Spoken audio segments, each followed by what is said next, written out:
Yes, one more. So, ito yung kay Mario. Yes, opo. Hello Morning. po. Ay, good afternoon. Good afternoon. Promising po yung trailer, nakakatawa po. Ano po yung kakaiba Pang ano lang ba? Wow! Di ba ganda-ganda mo ba? Pag ganun ka ulit para mapupunta pa. Kulit talaga. Hindi Ano pang yung- ano lang. Kasi pang Oo. Ano po yung kakaiba sa folk horror na ito? Easy ka muna. Kakaiba. Ito. Kami. Joke lang. Hindi, you know, it is horror, diba? Folk horror. Pero, it's really a story of mothers. And the power of Mother Earth and nature. It's a story of who really owns the land. Diba? So,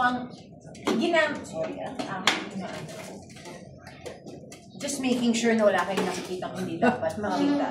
Gusto po nating maging trending, but not in this way. Sinek ko lang po. Sinecure. Bale, it's really, ginamit lang yung horror as a way to tell the story of, ang lalim niya actually,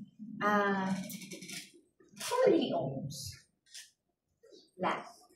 Who really owns? Is it the one who's holding the title? Is it the one na nag-aalaga ng isang lugar? Or is there a bigger thing we need to address, diba? Like, who really owns it? Pag iniisip mo, diba? Mapaisip ka, diba? Ikaw marami pa ba? Isip, sino mo nagmahal? Natulala. Parang, diba? Or do you own it, or are you really just taking care of it for the next generation? I think these are the things that we discuss when we tell the story of the caretakers. Just coming off of what Lisa was saying, I came from a conference, about wealth conference, with sila brother Mo, and he was saying, very interesting to me, kasi syempre, we're into real estate, my husband and I, not big, but basically, Gusto ko not big, pero kasi basically, doon na pupunta yung ipon namin, alam ni Ate Rose, so doon na pupunta yung ipon namin mag-asawa. So, nung rinesend sa akin itong kwento na ito, hindi siya malayo sa mga the way I think about land, the way I see land, the way I see how it can nurture you, nourish you, but also could destroy you, no? So, ako, parang nung nakita ko yan, parang isip ko, oo nga, kahit ikaw may-ari ng property, ikaw may tulog, ikaw ba talaga ang may-ari nun at a much bigger picture? And sinabi nga ni Brother Fu that we are just merely property managers. Na over time, ang mangyayari, pag binenta ko itong lupang to sa'yo, ikaw nang may-ari niyan, but technically, bibenta ko rin sa iba. So, at the end of the day, sino may-ari talaga ng mga lupain at tahanan ng space na yun? And so, with this horror film, what we really wanted to do was not just, to tell the story na horror, but also something that is underlying every story. Ang maganda lang kasi sa film natin ngayon sa Pilipinas, and I've seen it all throughout the time na nag-juror ako for IME's and Juror Operation Academy, na nag-evolve na tayo. Ang isang kwento ay hindi na lang tungkol sa isang kwento. Sometimes the kwento na maririnig mo will lead to something that is much bigger than all of us. And hopefully with this film, yun na ang matranscend sa mga manunood. First movie niyo po ba ito together? Yes! Sana hindi last. First movie namin is together. Yes. And I'm so excited for everybody to be able to see this kasi lagi kami yung hindi nakakatrabaho together dahil kadalasan yung roles na na-offer sa aming dalawa ay medyo pareho. So sa teleserye, never pa kayo nagkasama? Ay, meron Briefly sa lang. ate. Guesting. Again, din lang. Yeah, I forget the name of the show. Sorry, it was under Dreamscape. And then, she played the young Susan Roses, and then I was the young Pilar Bilagi. Yeah. So, how was it working with each other naman here? Oh, pareho kayong mahusay na actress natin ngayon. No doubt about that. Ate, sobrang nakakatuwa. Ano talaga, yung parang na-expect naman ako magiging masaya yung set namin. Hindi ko lang na-expect na gano'n kasaya. ang sarap kasi ng pakiramdam na kapag nanay ka, di ba, sabi nila, pag nagtatrabaho ka, relief mo yon. Doon ka talaga nakakapagpahinga pag nagtatrabaho ka. When you are a working mom, and I'm sure a lot will relate. Actually, mas marami ka pag nagagawa pag wala ka sa bahay. Isipin mo na lang, kaya alam mo, lagi ko sinasabi na iba talagang pagsaludo ko sa mga full-time homemakers and full-time moms kasi ako mismo, parang kinakailangan ko magtrabaho every now and then, every after giving birth and taking care of the children kasi doon ako medyo nakakahinga pag nagtatrabaho. So going back to the question kung paano yung pagtatrabaho namin, naging masarap na paghinga to sa akin na nakatrabaho si Isa. I was at the time when I was doing, of course, teleserye Sunod-Sunod. I did High Street while I was doing Good Morning Kapatid at a much later time, no? Pero nung shoot namin to, it was already at 5:30 in the morning, which I still do. Up until today, doon din ako galing kanina. Gusto ko yung trabaho ko sa lifestyle show namin na Good Morning Kapatid because I finish at 8 a.m. So anything I do after that is really a very intentional choice. Ibig sabihin, kailangan kong gustuhin yung tatrabahuin ko para puntahan ko. Hindi naging mahirap itong decision na ito because it was Isa, of course. And even the staff and crew, parang pamilya ko na itong mga ito dahil kami-kami lang din naman ang mga nandito. So it was a very, very good experience at the Rose. It was one for the books only because I feel there are so many firsts in this movie. No? Maraming mga unang pagkakataon na ma-experience sa mga manonood na makikita lang din nila. Thank you, Dimples. To address your question, Rose, I had a lot of fun. Like what Dimples said, getting to know Dimples more. Kasi, And Papa B too. And Papa B as well. My brother. Oo. Tropa Pips. Parang sila pa nga yung mas Oo, kasi ang healthy kasi ng food ni Isa. Sorry na, bilhin mo yung food ni Isa talaga, sobrang healthy. Lord, Hindi talaga sabi ko. naman. So si Papa B, mas healthy kasi siya sabi mo, siya yung nakakakain. No? Grabe Uy, ka pero naman. na-enjoy ko yung kamote chips. Oo. Masarap yung kamote chips. Pero bangkaan kaming lahat sa Oo, tent. ang saya! Pati nga si Mike, di ba? Yes, Mike also. Yung makeup artist ko na talagang kababata ko na lagi ko talagang everywhere, like my BFF, ganyan. Di talagang magaan kasi kwentuhan lang and talagang I love kasi connecting with people. I love learning also from people. And there is so much to learn from Dimples. As a mother, as a businesswoman, as a marketing specialist, parang, alam mo parang I admire you on so many levels. Yung parang talagang what you have now is clearly a product of hard work and smart work. Kasi, di ba? So, yeah. And then, so parang, apart from that, on set, hindi ka mag-iisip na, Diyos ko, yung eksena ko, walang energy. Okay, wala yan. Okay, dami din. Bakit Isa? Meron ba? Meron ba? Oo, nagkulang nga. Hindi. Pareho kaming dami taas ng energy. But at the same time, you know, when the work is there, you know na parang may masasandalan ka. Yeah. May ka-eksena kang that is dependable. You know, part of my work is already done because I know she's going to do her work really well. And then part of that is knowing na when I got to work with her na, okay, she's not in this too. Mararamdaman mo na naman yun pag gustong magpabida ng kasama mo. Yung ganon. Pero hindi ganon yung parang nagbigayan. So, it was a very good dance on set. And then, as she said, production, ako, sabihin ko lang, first set to na may craft service. Sorry, I forgot to mention that sa iba nating mga shoots. Spoiled kami dito. Not just for us, para po sa buong production, sa staff, sa crew. Libre po ang kape, may cookies, tsaka fruits. Fruits, healthy. Oo, at lahat po kami, iisa nang pupunta kayo lahat doon. So, at any given point in time, pwede akong pumunta doon or si Dimples, kasama ko pwedeng taga-crew, pwede kami mag-usap doon. And this is the only time I've ever experienced this was when I worked on The Echo in Canada, which was a SAG film. I Am, which, you know, the remake of Sigaw. So parang I've always loved that concept na mayroong isang lugar kung saan lahat tayo magkakasama, pwede tayo magchikahan or magganyan, magbuga, hinga, ganyan. At alaga tayo in the same way. So I really love that. And then efficient working staff, crew, producers who were prepared. I love a good prepared production.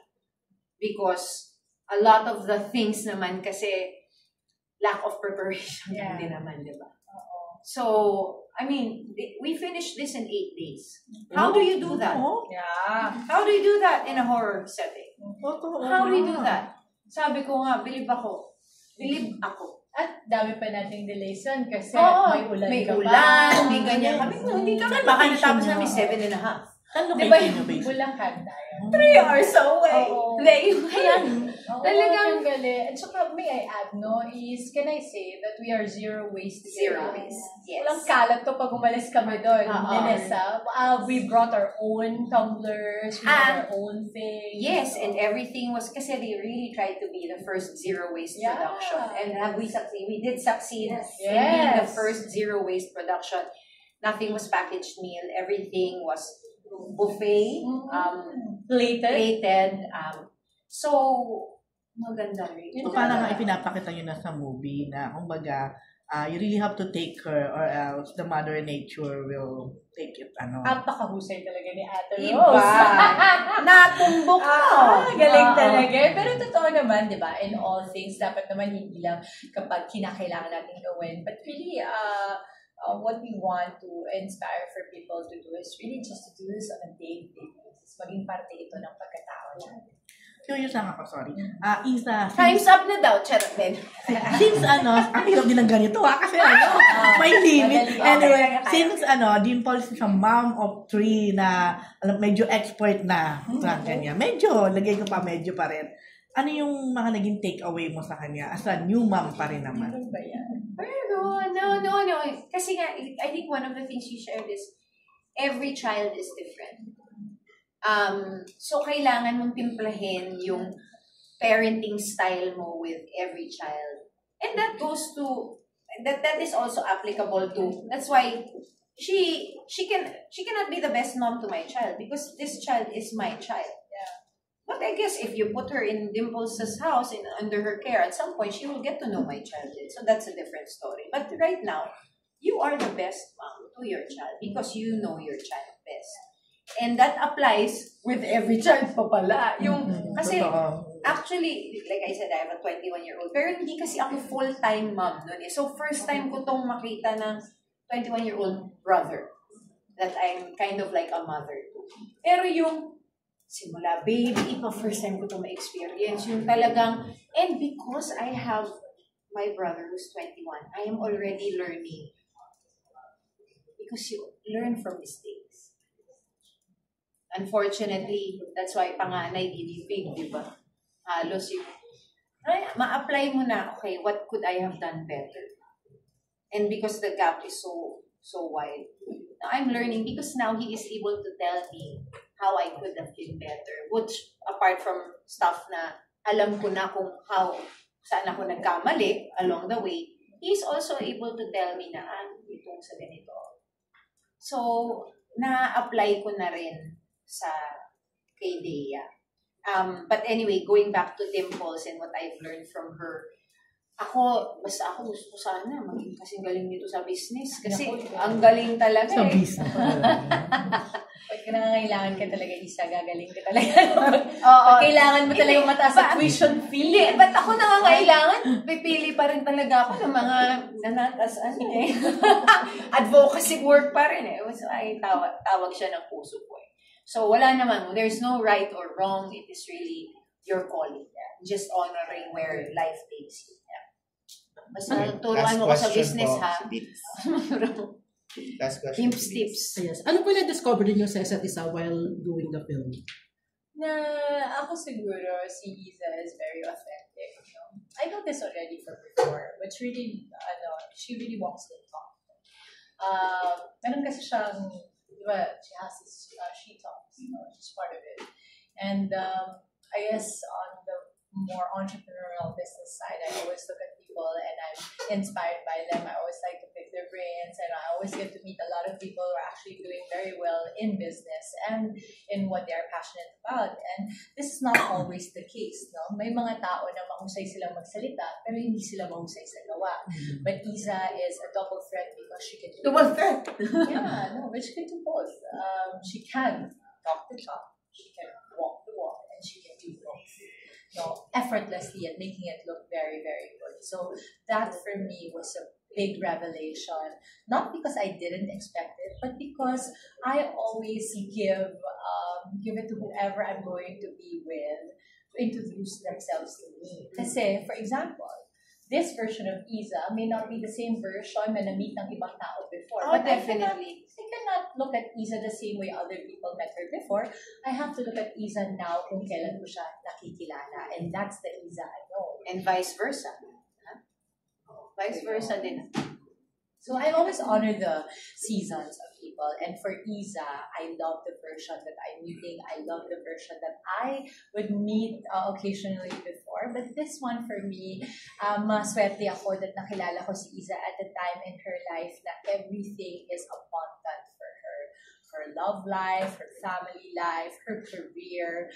I'm so excited na naging parte ako ng journey na ito ni Iza. Perfect timing talaga. Thank you, James. I think that. But Pwede ba ako? I go. Pero, alam mo, thank you, Dimples. You're also meeting me at a time na life has taught me a lot of lessons. You know, I've been humbled, I've been taken up and down and around and around. I've made mistakes, I have been hurt, I have hurt others. And so I've grown so much, especially after naman ibang growth din ng pagiging nanay. So, and I'm also very fortunate to cross paths with Dimples at this point in her time, in her life, no, na ang dami na rin namin pinagdaanan. I'm sure there is a lot that are similar that we haven't even spoken about, di ba? Na yung just knowing that we have survived a lot of things is I think that's where the big respect comes from. That we are both survivors and I'd like to think we're both thriving in our lives. Again, I say this with all humility, but I am thriving because I have failed.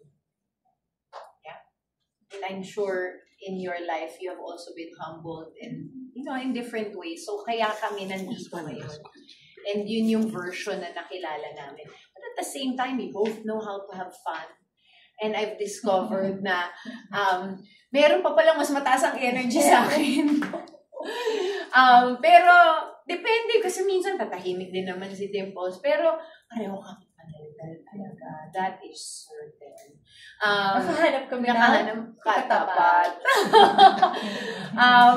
And so, so, si Ivan din, nakahanap nila katapat lang. And then, so, yung ano lang, masarap na nakilala namin ang isa't isa. Ako na lang, last na lang. Ikaw yung ba? Gustong magtanong. Okay lang. Sabi nga nila parang end of the movie Queen era. Nag-end na when, of course, we all know Tita Glo died, di ba? But, of course, they will never be forgotten. Pwedeng sabihin na kayo na talaga ngayon ang mga new movie queen or actresses talaga of this generation na makikilala na talaga ng susunod din ng mga generation. And my second question, siguro briefly na lang, are you more excited or pressured with the showing of The Caretakers? Sige, very briefly, ate. I don't think the queens of the movie industry will ever be replaced. Malayong-malayo. I'll speak for myself. I don't know, of course, for Iza, but ako talaga malayong-malayo. I'd like to think na lang na ako para sa karera na gusto ko. I would never want to be labeled or at least dream of being a queen of anything. I just want to be the queen of my home. That's the most important role for me. So, in terms of my career, ang gusto ko lang ate ay patagalan. Yun lang sa akin. Gusto ko lang maging matagal sa industriya to para kahit pa paano yung binigay sa akin ni Lord na kaalaman at experience working with different queens because I got to work with them as well. And all the other amazing veteran actors and actresses along the way na nagpabuti ng karera ko. Ay, kahit pa paano pagbigay ko naman maipasa kung ano yung naibigay nila sa akin. Kasi hindi naman ako tatagal ng ganito. Hindi ko rin sinunod yung mga patnubay nila.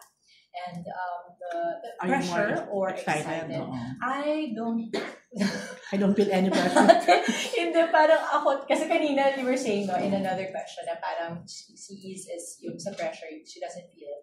I also don't feel that pressure because I actually have 100% absolute faith on the team of Regal and Ray.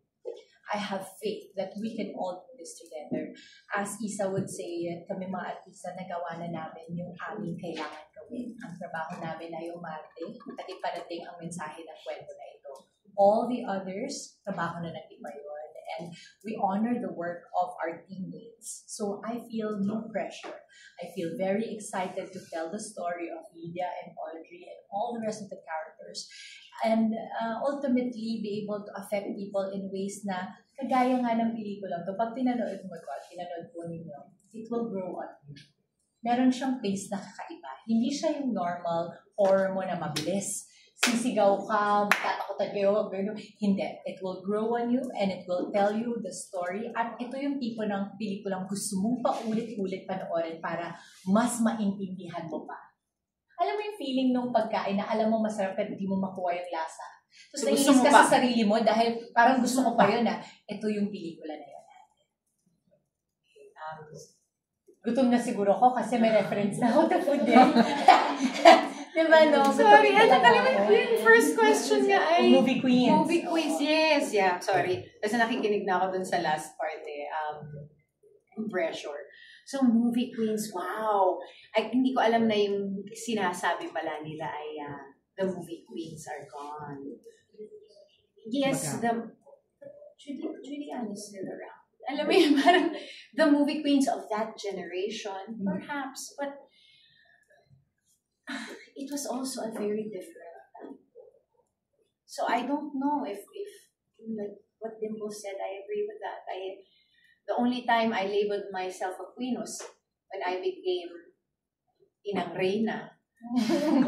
Oo nga naman. Because I became the queen. I became the queen, but I don't think of myself as a queen, except of course when you have to, but at the same time, I do think of myself as a queen because it is a tool for me to empower myself because that empowerment comes from within me. But see, that is a queen in my life, in our home, by my husband's life. Iba yan. But in when it comes to my work, we talked about this earlier.